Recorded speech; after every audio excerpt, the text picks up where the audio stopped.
For today's video, sigurado akong magugustuhan nyo talaga ang aking bagong recipe ngayon. Dahil ngayong araw ay magluluto ako ng buko pie. Madali lang magluto ng buko pie mga mare at kaunting ingredients lang ang gagamitin ko dito.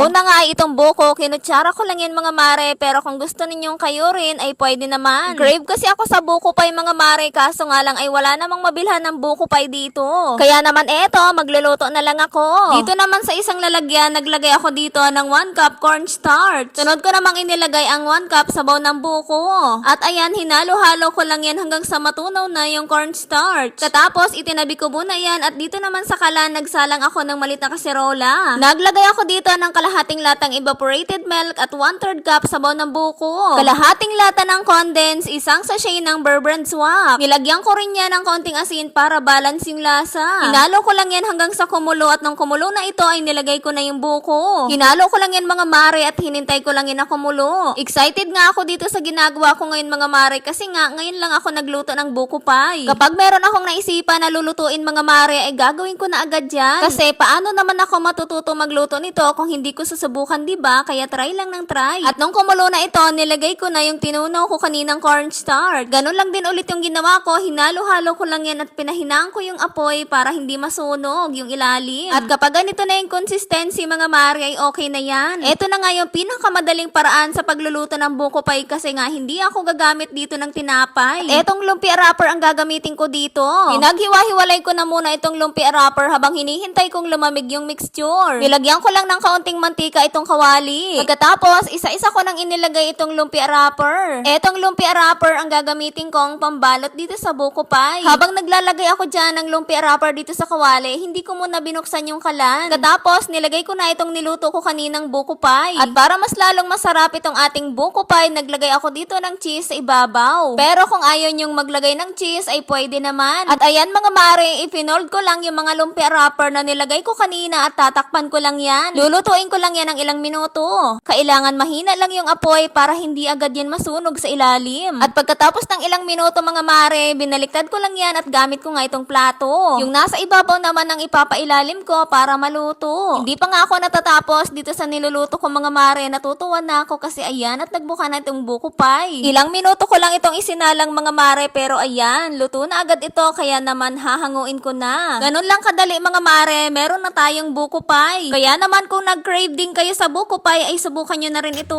Sobrang lutong ng ibabaw nito mga mare at ayan, nag-slice na ako dito ng kakainin ko. Dahil excited ako at hindi ko pa yun mahawakan, mainit pa ito kaya gumamit ako dito ng sandok. Ito na nga ang ating buko pie. Grabe, sobrang sarap nito mga mare, kaya naman kung gusto nyo rin subukan ay magluto na din kayo. Napakadali lang nitong lutuin mga mare at yung mga ingredients na gagamitin ninyo ay yung mga pinakita ko kanina. O siya mga mare, yun lang, salamat!